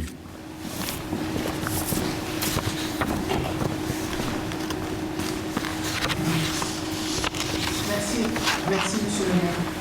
Donc, conformément à la loi qui permet aux collectivités de pouvoir recruter temporairement des agents contractuels sur des emplois non permanents pour faire face à l'accroissement temporaire d'activité, et considérant les besoins du service technique, notamment en matière d'accueil et de suivi administratif de dossiers, il est proposé au conseil municipal de créer à compter du 1er juillet 2020, ou plutôt, un poste temporaire d'assistant administratif à temps complet, en référence au grade d'adjoint administratif territorial de la catégorie hiérarchique C, pour faire face à un accroissement temporaire d'activité pour une période de 12 mois. Par rapport à ce même article, la loi nous permet de recruter des agents contractuels sur des emplois non permanents pour faire face à un accroissement saisonnier d'activité de 6 mois maximum pendant une même période de 12 mois consécutifs. Et considérant les besoins au service sport et associatif de la commune, en prévision de la période estivale, il est proposé au conseil municipal de créer à compter du 1er juillet 2020 un poste temporaire d'agent de surveillance en forêt à temps complet en référence au grade d'adjoint territorial d'animation de la catégorie hiérarchique C pour faire face à un accroissement saisonnier d'activité pour une période de 2 mois. Merci Marie-Pierre, vous avez compris, donc c'est pour le service technique et puis l'autre c'est pour la surveillance en forêt, pour encadrer la surveillance en forêt. Est-ce que vous avez des questions à poser à Marie-Pierre Vitiello là-dessus? Oui, monsieur Kella. Pendant que le micro vous arrive, je précise que vous aurez à chaque conseil municipal, ça faisait d'ailleurs un peu entre monsieur Plisson et votre serviteur, toujours des échanges sérieux et sympathiques, quoi, je veux dire, voilà. Mais bon, vous aurez toujours des questions concernant les ressources humaines, parce que c'est quelque chose qui vit, les ressources humaines, et le registre des effectifs est quelque chose qui doit vivre, et vous aurez donc des gens qui sont contractuels, des gens qui sont titulaires, voilà. Vous avez la parole. Oui, c'est bien normal qu'il y ait des besoins, mais seule chose, c'est que j'aurais voulu comprendre exactement quelle est l'origine de ce besoin pour une période qui est quand même pas ponctuelle, parce que c'est pour un an, si vous avez compris. Et d'autant plus qu'il y a un des postes qui est lié à l'activité sportive, alors qu'en ce moment, elle est plutôt réduite. Donc je voudrais comprendre quoi consiste l'histoire de l'activité. Bon, simplement, vous parlez de l'activité sportive, c'est la surveillance en forêt qui va se dérouler, là. Et on a combien de groupes, là? On a 3 groupes, c'est des groupes de 10 jours, c'est ça, hein? Des groupes de 15 jours, donc on a 1 mois et demi, et on a besoin d'encadrer ces gamins. Donc il vous est proposé de créer ce poste. Moi, je ne peux pas embaucher, moi. Donc, si je n'ai pas le poste, je n'embauche pas. Et comme le registre effectif est vraiment réglé comme du papier à musique, il n'y a aucun souci. Donc chaque fois, vous aurez création d'un poste si on a besoin. Donc on a besoin de ce poste pendant 1 mois et demi, donc je vais embaucher un animateur pendant 1 mois et demi. Et après, le poste sera vacant et sera supprimé en conseil municipal suivant. Il y avait un poste pour 1 an. Non, mais après, celui-là, le sportif dont vous me parlez, c'est 1 mois et demi. C'est 1 an qu'on a marqué, là? Non, c'est 2 mois. Voilà. Parce qu'il y a 1 mois et demi de stage, mais en plus, il y a... Pardon? Voilà. Il y a l'encadrement pendant les 3 fois 15 jours, et après la récompense, quand on va les amener, ce qu'on a voté juste avant, là, où le gars va les encadrer pendant la récompense. Oui, je comprends. La nature de ce poste pour l'autre, celui d'avant, je comprends que c'est en fait pour pallier la possibilité d'embaucher. L'emploi qui est permanent, en fait. Oui, parce que c'est en fait pour remplacer quelqu'un qui est peut-être en maladie, ou voilà, donc c'est ce genre de choses qui nous arrivent fréquemment, quoi. Merci. Plus de questions là-dessus. Donc je mets aux voix cette délibération. Est-ce qu'il y a des voix contre? Est-ce qu'il y a des abstentions? Non plus, unanimité. Je vous remercie. Ensuite, nous avons toujours Marie-Pierre Vitiello qui va vous demander de créer 16 postes permanents au registre des effectifs.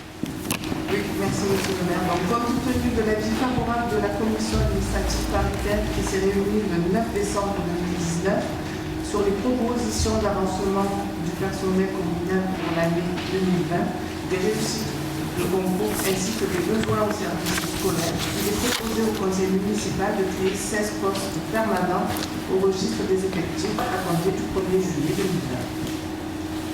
Vous avez l'exemple du tableau. Bon, ben, je ne vais pas tableau. Non. Exactement,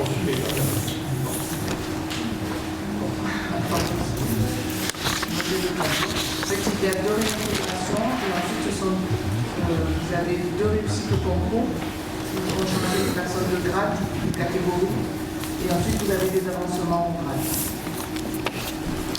En fait, c'est que les avancements de grade. Si vous avez, n'attendez pas le conseil municipal, quand vous recevez la convocation, vous pouvez venir voir la DGS et on vous montrera le tableau. Après, on est, vous imaginez aussi, on ne peut pas tout envoyer, mais bon. Oui. Voilà, donc c'est un tort, on a oublié de mettre le tableau avec. Bon, ceci étant, si vous ne le votez pas, je ne pourrais pas nommer ces agents dans leur grade. Quoi. Je veux dire, voilà, c'est quand même important. Tant plus que là-dessus, vous avez 2 agents qui sont cadre C et qui ont réussi un concours de cadre B. C'est animateur pour l'un et... Animateur pour les 2. Un animateur sport et vie associative et un animateur scolaire. C'est deux animateurs qui ont réussi le concours d'animateur, donc cadre B. Donc elles attendent d'avoir la création du poste. Et il y a un moment, elles ont réussi ça au mois de mars, je crois.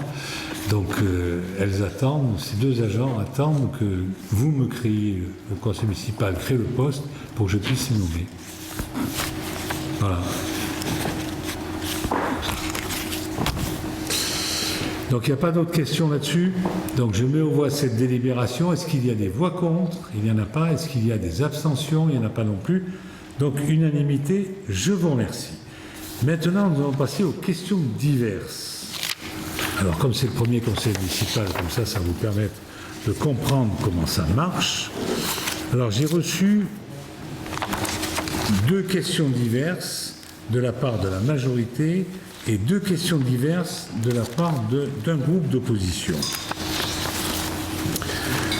Alors, commençons par la majorité. Madame Garnier qui m'a posé la question, et Madame, vous allez comprendre pourquoi je ne vous ai pas répondu tout à l'heure, mais je vais répondre maintenant. Véronique Garnier, donc, qui nous pose la question sur le coût global du Covid-19 à l'heure, enfin aujourd'hui, demain on ne sait pas, mais à aujourd'hui, ce qui me semble important, que le conseil municipal ait l'information. Donc il y en a pour 57 829,29 qui se répartit de la façon suivante. Alors, vous voulez les dates? Je vais vous donner par ordre chronologique. Ça a commencé le 23 mars. Produits de désinfection, il y en a pour 208,54. Le 12 mars... Ah ben alors, oui. Je croyais que c'était par ordre chronologique, mais c'est par ordre chronologique, mais le 23 mars c'est en premier. Bon, peu importe. Après, vous avez 12 mars, produits de désinfection pour les élections. C'était l'avant-veille du premier tour des élections. Donc là, on a 1553,92. Ensuite, on a le 12 mars toujours un bon de commande de 208,54. C'est toujours du produit de désinfection pour les élections. Le 10 mars, on a produit spécifique pour les élections 441,75. Le 3 avril, 4000 masques qu'on a réussi à avoir pour un montant de 2000, c'est des masques chirurgicaux, 2880 €. Le 15 avril, visite du chantier Colas au titre de la prévention du Covid-19. Donc c'est pour faire en sorte que Colas puisse continuer ses chantiers. Donc ça nous a coûté 2160 €. Ensuite, nous avons le 16 avril, achat de masques lavables qui ont été distribués à la population. Donc il y en avait 14 000, non 12 000. 12 000. Donc ça fait la somme de 26 496. Ensuite, nous avons le 28 avril, achat d'Hygiaphone. Donc 1764. Vous savez, Hygiaphone, c'est ce qu'on met devant nos agents quand ils reçoivent du public. 1764. Le 4 mai, achat de Barnum pour la commune qui ont servi dans le cadre du centre de consultation dédié au Covid-19, mais qui sont payés par la commune parce qu'on va les garder, on en aura besoin. On en avait qui étaient cassés, donc il fallait les remplacer. 4408. Le 12 mai, on a encore un achat d'Hygiaphone 228 €. Toujours le 12 mai, achat d'Hygiaphone aussi, je ne sais pas pourquoi il y en a deux différents, 1274. Le 13 mai, achat de 4000 masques, là ce sont des chirurgicaux toujours, 2532. Vous voyez que c'est moins cher que ceux qu'on a payés le 3 avril. Le 3 avril, nous étions, il fallait se battre, hein, voilà. On l'a payé quand même 350 € de moins pour 4000 masques, donc ça fait quasiment, ça doit faire 9 centimes de différence le masque. C'est énorme. Hein. Après, nous avons le 26 mai, matériel pharmaceutique et gel hydroalcoolique 314,92. Le 27 mai, gel hydroalcoolique 250 bidons de 5 litres, 7290,05. Le 27 mai toujours, des lingettes, bombes à aérosol, désinfectantes et des visières pour 1682,68. Le 27 mai toujours, gel hydroalcoolique, gants, spray désinfectant pour 2380,89. Et enfin, le 29 mai, depuis il n'y a pas eu de commande concernant le Covid, pour le ruban adhésif, vous savez, pour marquer par terre, pour faire en sorte qu'on n'en avait plus après les élections, il a fallu en racheter, pour faire en sorte qu'il y ait la distanciation sociale entre les individus. Donc il y en avait pour 841,20, soit un montant total de 57 829,29.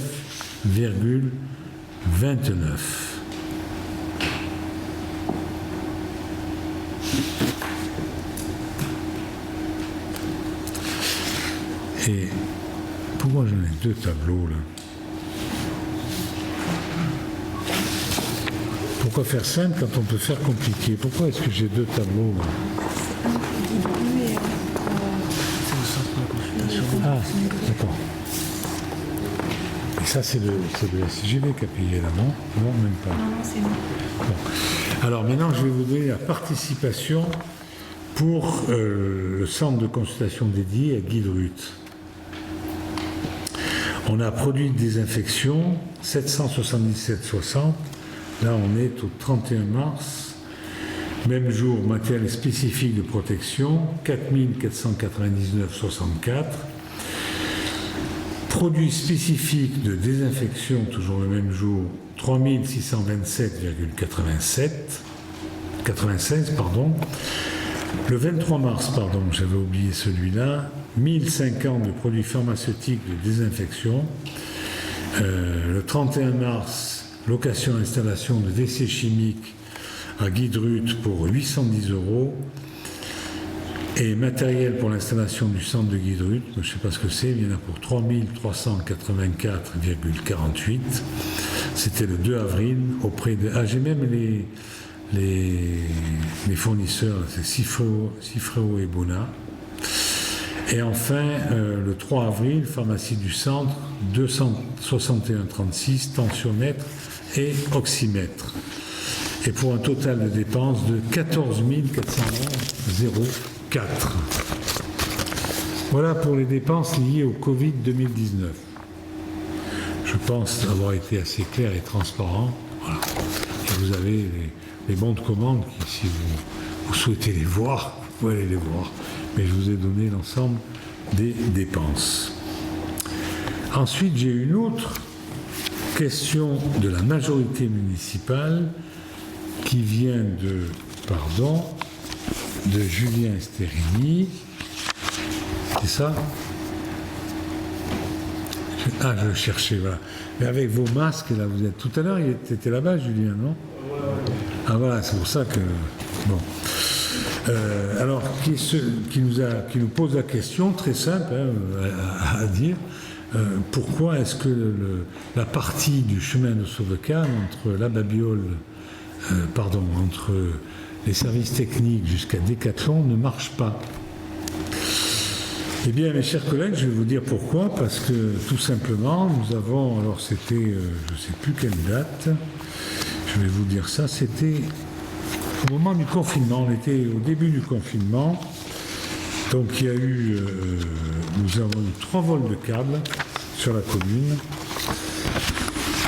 Pour ce qui est, on a commencé par, au niveau des Chabots. Au niveau des Chabots, la rue Louis Lépine, qui est dans la ZAC des Chabots. C'est là où il y a l'EDF et on va au fond. Où là, on nous a volé,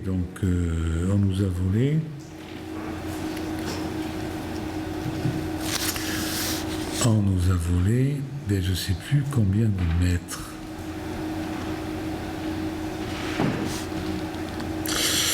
Bon, il y a eu 13 candélabres qui ont été ouverts avec les coffrets électriques arrachés.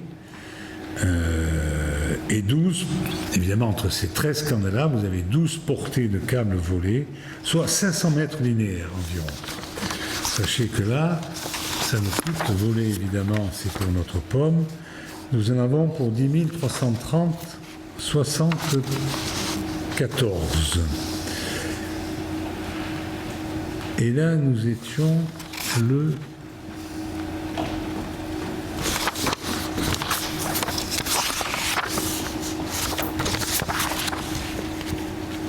Je ne sais plus la date, mais... Ah voilà, le 23 mars. Le 23 mars, on avait 10 000 euros. Et puis, nous allons passer, j'en ai profité pour dire ça, Julien, nous allons passer donc à tout ce qui est autour de la Babiole et Sauvecannes. Là, on a eu 2 vols. Alors, un qui a eu lieu le...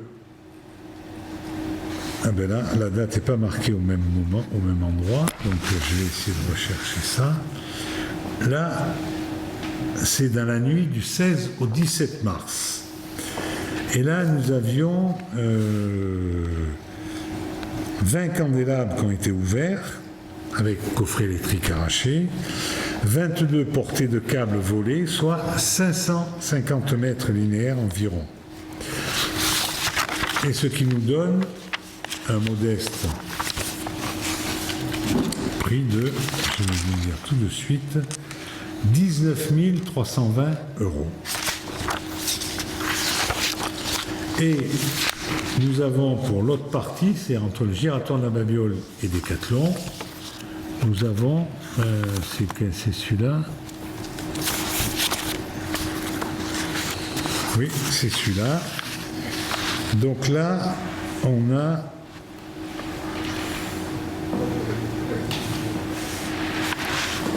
nous avons 16 candélabres. Alors c'était dans la nuit du 19 mars. Vous voyez, c'est quelques jours après, il s'est passé, en l'espace d'une semaine, on a été volé. Et donc on a pu, après on a bien ciblé avec la police municipale et les gendarmes, et on a pu voir un peu ce qui se passait, il n'y en a plus. Touchons du bois. 16 candélabres ouverts, donc avec coffret électrique arraché, et 17 portées de câbles volés, soit 600 mètres linéaires environ. Et là, on en a pour 13 180,55 €. Voilà. Alors, vous me direz, c'est gentil de nous dire tout ça, mais pourquoi est-ce qu'il nous dit tout ça? D'abord, imaginez ce que ça nous a coûté, ou ce que ça va nous coûter, parce qu'on n'a pas fini. On est à 32 et 10 et demi, on est à donc 42 et demi, 42 000 € et demi, mais on a des difficultés à se réapprovisionner en câbles. Donc l'entreprise a reçu les ordres de service, mais n'a pas la matière première pour réinstaller. Alors je crois savoir que la dernière portion, qui est donc celle qui nous intéresse, Julien, sur la dernière portion, c'est entre les services techniques, qui ne marchent pas d'ailleurs, jusqu'au rond-point de la Babéole et jusqu'à Décathlon, ça sera fait d'ici la fin du mois. C'est ce que j'ai, s'ils ont vraiment reçu ce qu'ils pensent recevoir. Voilà. Donc vous voyez que les choses ne sont pas toujours très claires, et c'est le cas de le dire, permettez-moi de faire ce jeu de mots, puisqu'on vous parle de candélabres qui étaient éteints et qui sont toujours éteints malheureusement. Ensuite, j'ai reçu de M. Laffineur 2 questions. La première nous dit la situation des marchands de journaux est préoccupante. Ils ont pris de plein fouet le confinement et la crise du coronavirus. Ils font partie des soutiers, ces invisibles qui ont fait tourner le pays pendant cette période difficile. Le déconfinement est arrivé, avec lui la reprise des grèves dans la distribution de la presse. Serait-il possible de leur venir en aide? Je voudrais que Maëva, elle est où Maëva là? Tu dis peut-être un mot là-dessus.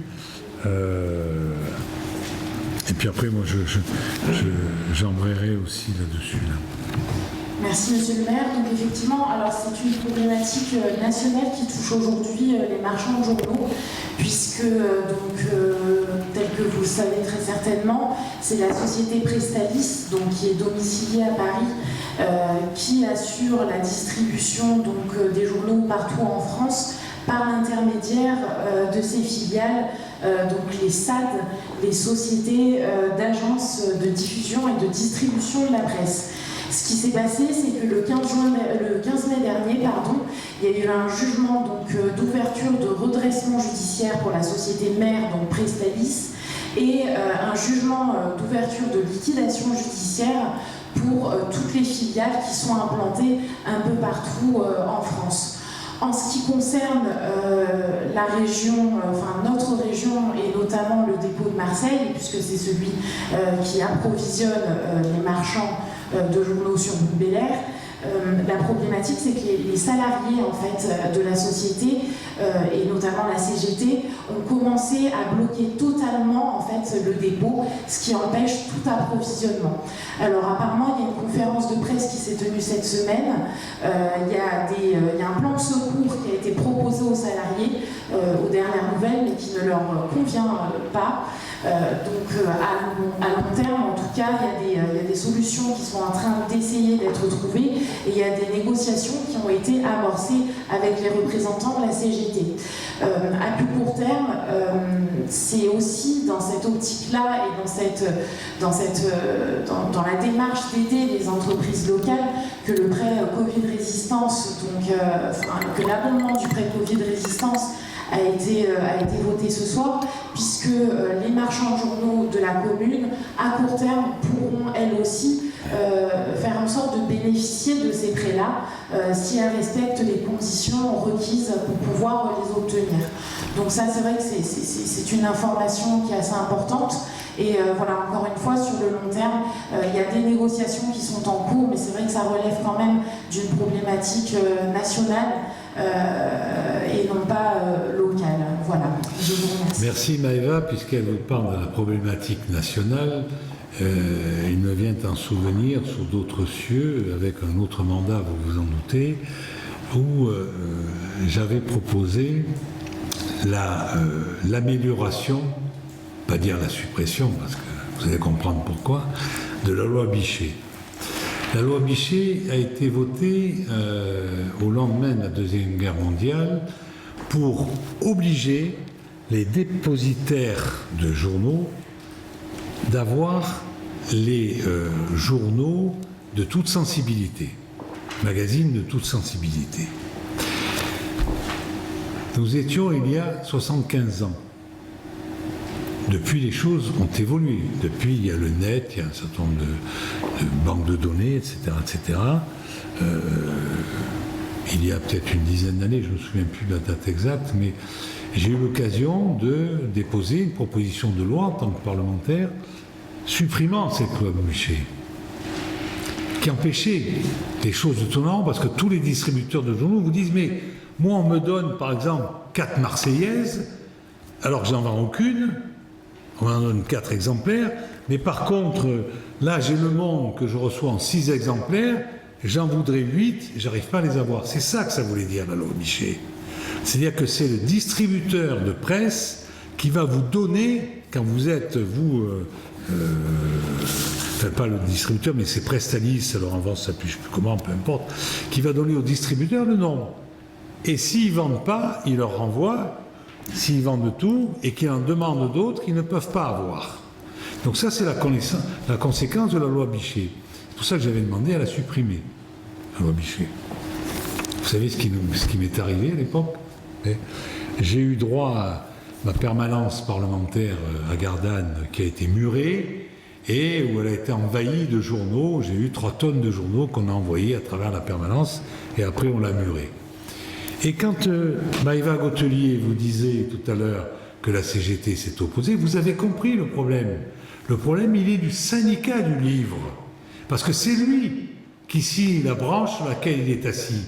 Et je le regrette, je le dis mais en pesant mes mots, mais je le dis comme je le pense, malheureusement, on a des gouvernements, quels qu'ils soient, qui s'écrasent devant lui.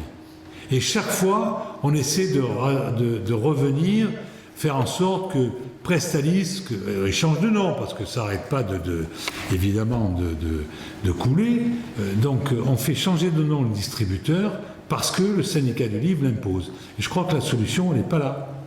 Elle est que, tout simplement, le syndicat du livre se trompe de siècle, il faudrait qu'il avance dans sa vision, il faudrait qu'il raisonne un peu mieux, et qu'il ne voit pas seulement qu'il est en train de couper, et qu'il ne voit pas malheureusement, qu'il est en train de couper la branche sur laquelle il est assis. Alors ça, c'est l'affineur, c'est le conseiller municipal. Sachez que ce n'est pas de notre compétence, mais si vous me posez des questions comme ça, je me ferai toujours un plaisir d'y répondre, voyez-vous. Voilà. Ensuite, nous avons une autre question que vous avez posée, qui est la suivante. Nous avons regretté que les écoles de Boubelaire n'ouvrent pas le 11 mai, car d'une part, la reprise d'une scolarité normale est un élément fondamental de l'équilibre des enfants en bas âge, et d'autre part, cela aurait été une assistance appréciable pour les parents en difficulté, souhaitant reprendre le travail au plus vite pour pallier leur absence de revenus pendant 2 mois. L'absence de revenus, voilà. Hein, je crois que le gouvernement a fait ce qu'il fallait pour qu'il y ait du chômage partiel. Voilà. En conséquence, nous demandons à connaître la situation précise actuelle, dans quelle mesure les consignes de sécurité sont appliquées, quel est le taux d'enseignement et de personnel des écoles ayant repris le travail, et le pourcentage d'enfants à nouveau normalement scolarisés. Corinne Lemeu va vous répondre. Oui, juste une chose, c'est que les gens sont restés confinés, ils ont regardé leurs enfants, mais à ma connaissance, il y avait soit dans la fonction publique qu'on appelle une ASA, autorisation spéciale d'absence, soit dans le privé, c'était le chômage partiel. Voilà. Mais l'ASA, ça veut dire qu'ils étaient absents, mais ils touchaient quand même leur traitement. Et dans le privé, je reconnais qu'ils ne touchaient qu'une partie en chômage partiel de leurs revenus.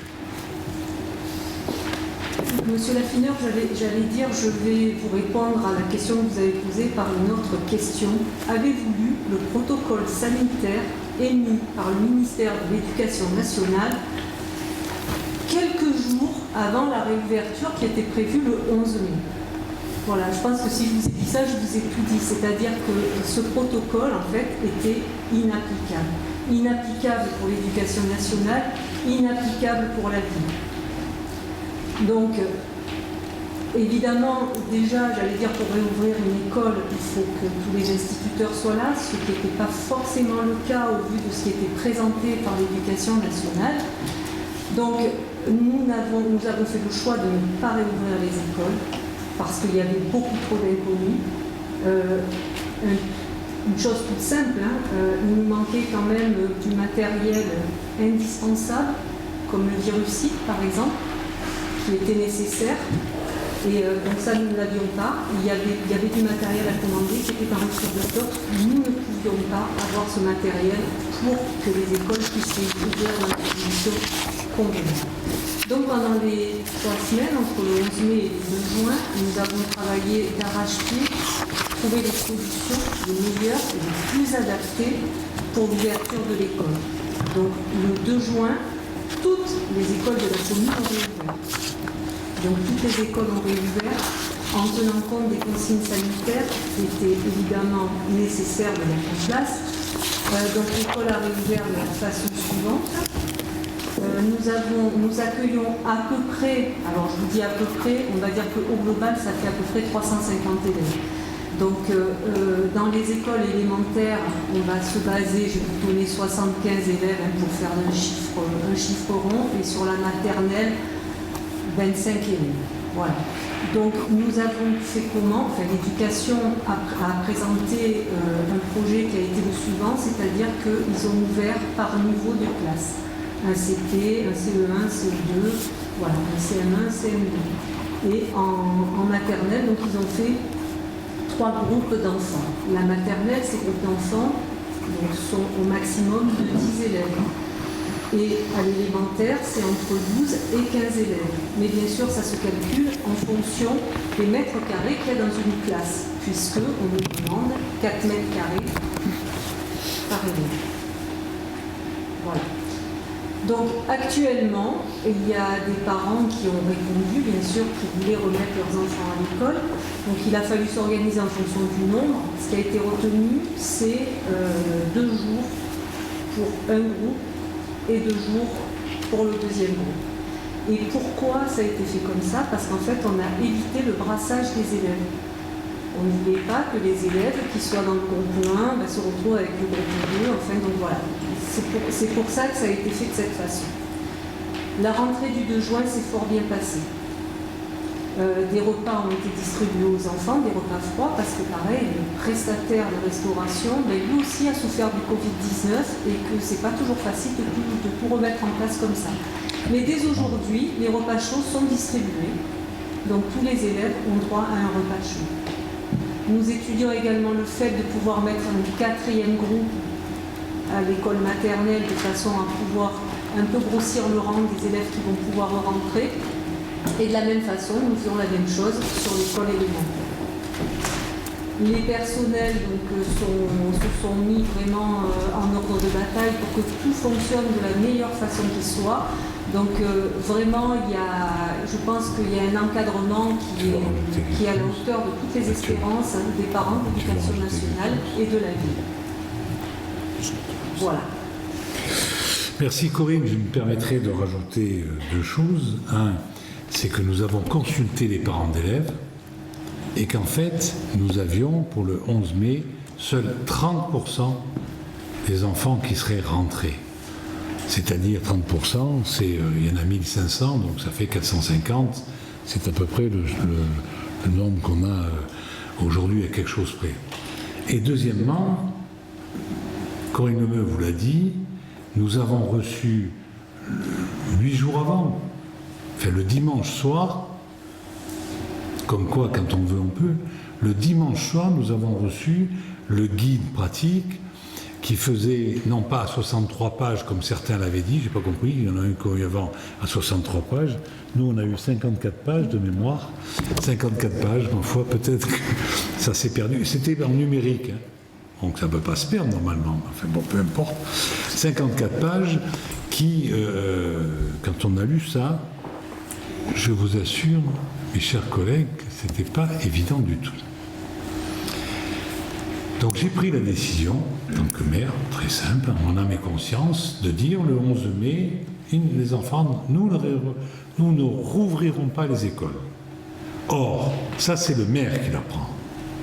Et après, une fois que le maire a décidé, en concertation avec tout le monde, je veux dire, les adjoints en plus ils se sont relayés, et l'un et l'autre, une fois qu'on a eu décidé de reprendre l'école, donc à la date du 2 juin, et bien là, c'est dans les mains de l'enseignant, c'est dans les mains de l'Éducation nationale. Et c'est eux qui acceptent les enfants. Et aujourd'hui, ils n'acceptent pas tout le monde. Ils n'acceptent pas tout le monde, ça vous a été dit par Corinne, parce qu'on a vu une école, je ne vous la citerai pas, mais où il n'y avait pas d'enseignants, le 11 mai, donc ça me paraissait difficile de la rouvrir. Ou alors il y avait du personnel municipal qui aurait fait de la garderie. Et depuis, évidemment, comme il s'est passé quelques semaines entre le 11 mai et le 2 juin, on a pu voir certaines communes ont fait l'expérience, donc on a pu voir ce qui se passait, on a pu aller de l'avant, et aujourd'hui, l'école est rouverte. Mais quand on voit ce qui s'y passe, on peut se poser des questions. Moi, mes petits-enfants, c'est pas mes enfants, c'est mes petits-enfants me disent, oh, tu sais, papy, voilà, bon. Donc, ne nous mettons pas martel en tête, on exécute la décision qui a été prise par le gouvernement, et puis on verra bien ce qui va se passer. Ok ? Voilà, monsieur le conseiller municipal, ce que j'avais à vous dire, ce que nous avions à vous dire sur votre question.